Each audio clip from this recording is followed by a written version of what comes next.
Mi nombre es Mariaide Vargas, estudio Ciencias de la Información, Bibliotecología y Archivística en la Universidad del Quindío. En el presente video vamos a demostrar cómo se elaboran las tablas de valoración documental.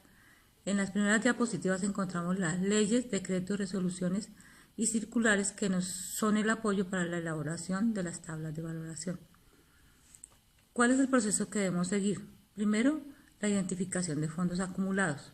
Los fondos acumulados, ¿qué son? Son un conjunto de documentos que produce una empresa en el transcurso de sus actividades que han sido conservados sin ninguna intervención archivística. ¿Cómo se elabora, cómo se identifican los fondos acumulados? Con un diagnóstico, una historia institucional y un plan de trabajo.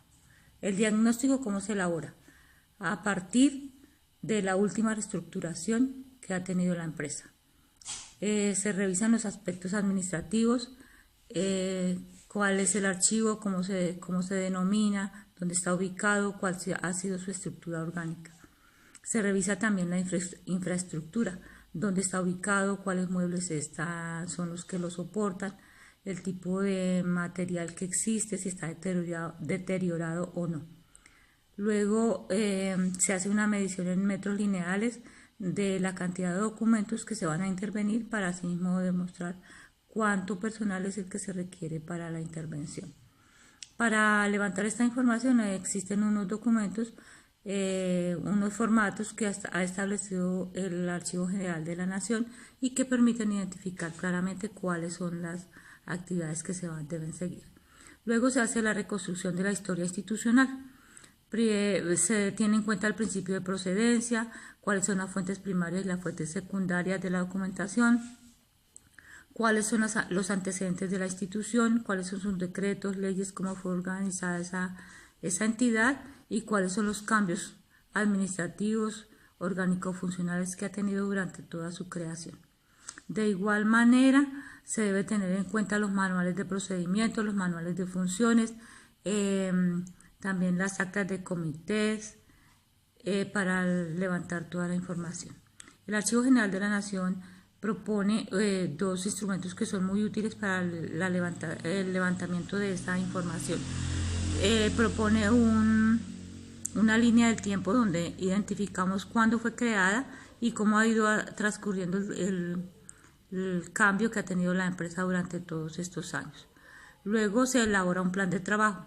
En el plan de trabajo se establecen los objetivos generales específicos, se determina el estado físico de los documentos, se señala la metodología que se va a seguir para determinar el trabajo, se escriben los procesos técnicos como la identificación, clasificación, depuración, ordenación y descripción y finalmente la valoración de los documentos.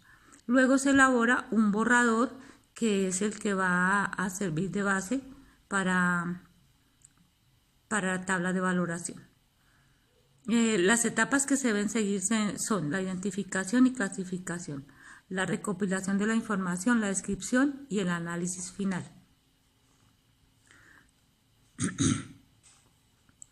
¿Cómo se identifican los fondos? Pues ya hablamos de los procesos que se deben seguir. Igualmente, ¿cuál es la clasificación de archivos?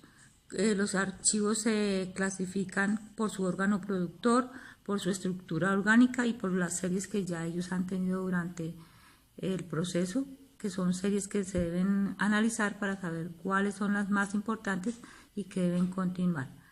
Luego el Archivo General de la Nación propone un cuadro de clasificación documental, que es el que nos sirve como base para la elaboración. También se debe hacer una depuración de los documentos que no tienen valor documental y que deben ser eliminados de las carpetas o archivos que se poseen. Luego se hace una ordenación. La ordenación es secuencial en orden cronológico. La ordenación puede ser alfabética, numérica o mixta. La ordenación también se debe tener en cuenta el principio de orden original y esta nos permite también establecer las series documentales. Los documentos tienen valores primarios, que son valores administrativos, legales, fiscales, contables o técnicos, y valores secundarios, que son los documentos que le interesan a la historia y a la investigación. También existen unos documentos que permiten la valoración de los documentos. Son documentos fichas que ha creado el Archivo General de la Nación y que permiten la identificación de los documentos de manera más clara. También tenemos el ciclo vital del documento electrónico, que tiene un tratamiento especial porque los documentos electrónicos tienen su índice electrónico y todo el proceso es electrónico con unos cuidados específicos que deben ser tenidos en cuenta. Para finalizar, tenemos los documentos especiales, que ellos también tienen una conservación de temperaturas y de órdenes especiales para su conservación.